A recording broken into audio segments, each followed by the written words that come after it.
Welcome back to the channel, lads and ladies. Welcome to my living room, where my wife has fallen asleep for the fourth time. Oh, she's waking up.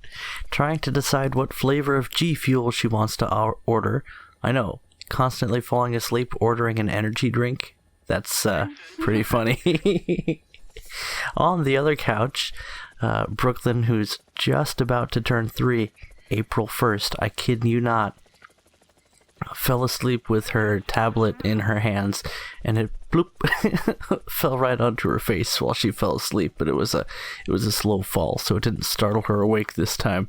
That's pretty hilarious what that happens to. Anyway, we are in the Peten, an Israeli angel on the battlefield.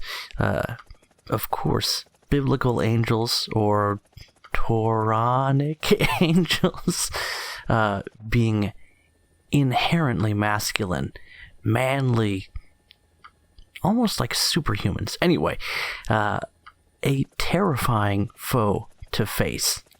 But in the game of War Thunder, in keeping with tradition, helicopters are sort of a bully with a glass jaw. Give them a strong punch in the nose, and they will swim away rapidly or face worse consequences. But if you play the sneaky,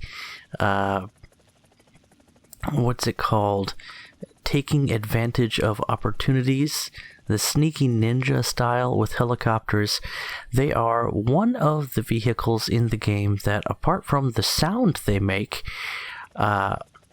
are among the best at remaining undetected, or at least unlocated by the enemy. With the entire map open to them as a flying vehicle, and speeds that put ground vehicles to shame, as well as the stability and the ability once you learn how to fly them.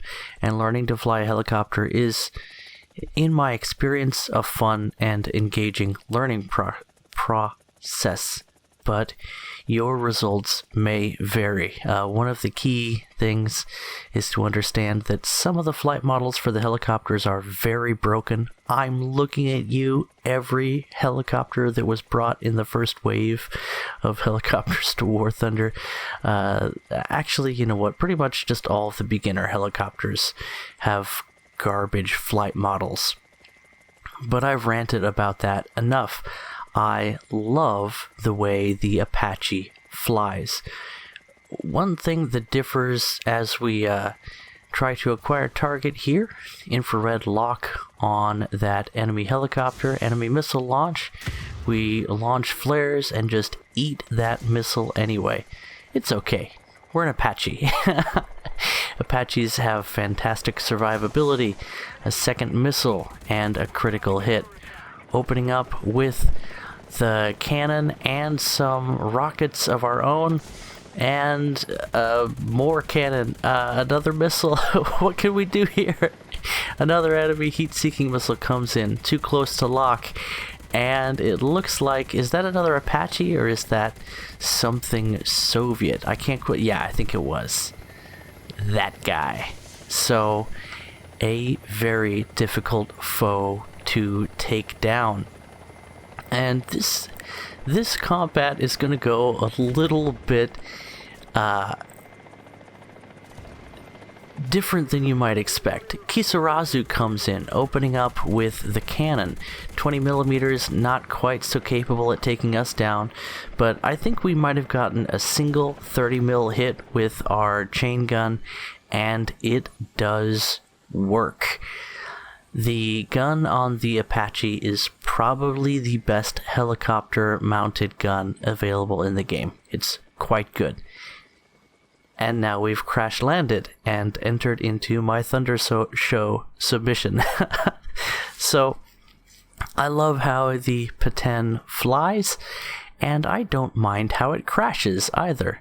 You saw we took an incredible amount of damage, and we're technically not destroyed yet.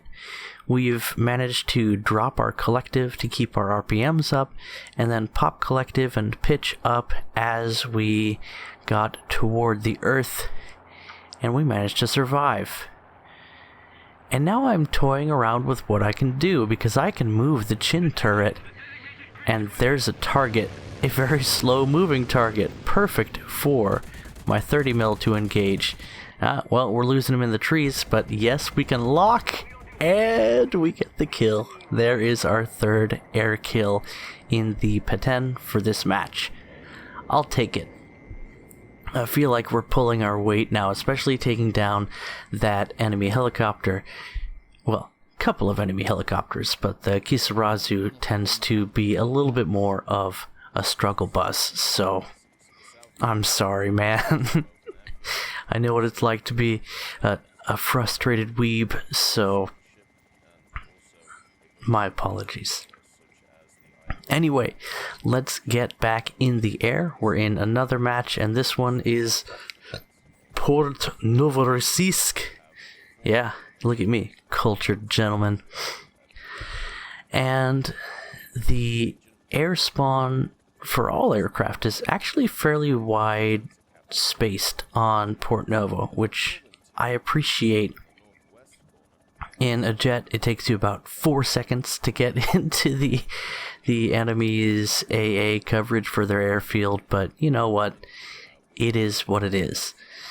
And one of the reasons that I appreciate the proximity of airfields in this case is, even though this is a fairly quick moving helicopter, it does take a while to get into the battle zone. It's worth mentioning that I decided to spawn first in the Peten. In this battle, I'm going to be trying to shoot down enemy aircraft as well as pester enemy ground forces if they don't have SPAA looking at me. You can see I loaded up the rockets just in case, and we will get a small amount of mileage out of those. Once I get a better feel for them, I'm sure we'll do a lot better. But just once again, I love the looks and I love the moves of this helicopter. Peeks at wife. She's getting cozy. She's mission accomplished. She's got a smile on her face. She ordered the G Fuel. She's got 4 buckets of Code PewDiePie coming in the mail. And we have 4 heat-seeking air-to-air missiles, Stingers, that are very capable at shooting down enemy biplanes. So we'll see if we can get a lock.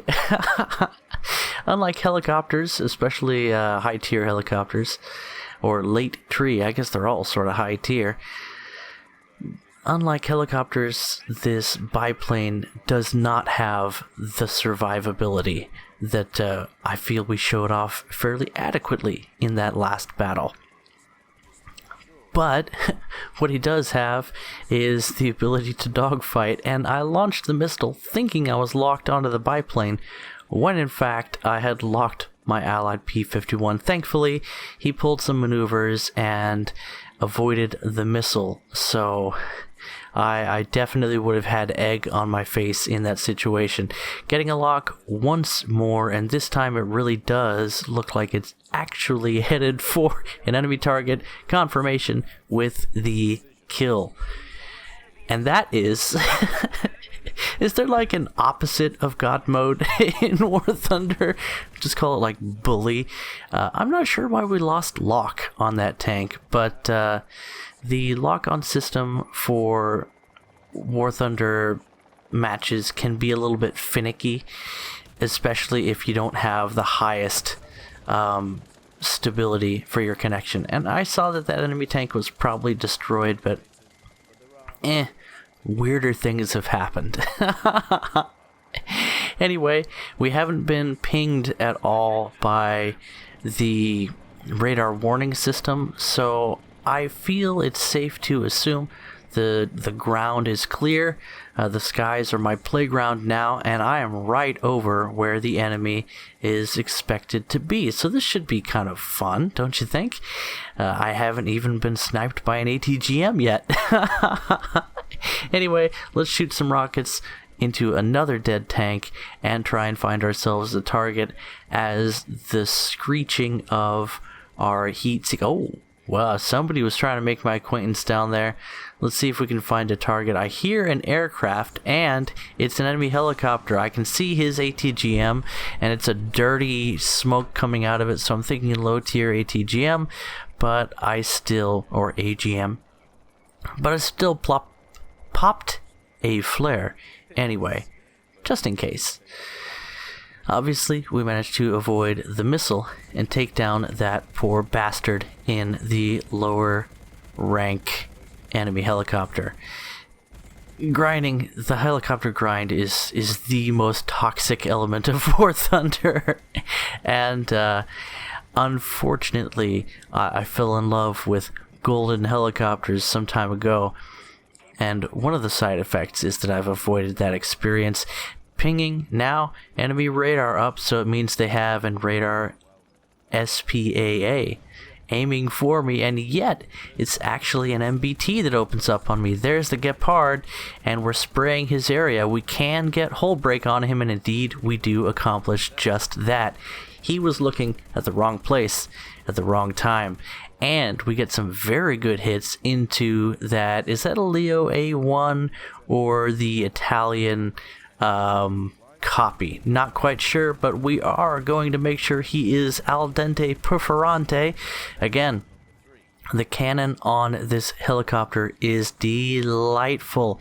And did I hear another enemy aircraft? Sounds like a prop, sounds like he's above me, and yet pitching up this close to the ground is dangerous when in a helicopter. It looks like a Shilka opening up on whoever that is, and we hear him getting close. It's going to be a close one. He gets some hits on us, but again, fantastic survivability of this helicopter comes through for us as we get a ridiculous kill and with a heat-seeking missile against another World War II era propeller. And finally get taken down by the 20 mil of an MBT. In any event, I'm having a lot more fun in the Peten, and I've found it to be very enjoyable as an anti-air / ambush platform. It's really fun to take advantage of opportunities, and it's a lot more fun to play these top tier matches when American teams are actually winning and lasting for more than 6, 7, 8 minutes. Kachiga. Anyway, catch you guys in the next video. Link in the description of this video to my Discord, which is the best place to get a hold of me, and I've been pleased to see a regular stream of new faces coming into the Discord, submitting their replays and the like. And one last note before I take off on this video is that I usually record replays as soon as possible just to make sure that they don't get lost with an update, but that hasn't been the case since 1.97 dropped. So if some of those get lost to an update, I apologize, but I've actually been spending most of my time rendering videos and taking care of my girls, and the rest of that I've been spending actually playing War Thunder. So I would love to get around to recording, and I'm sure I will soon. Anyway, catch you later. Bye-bye.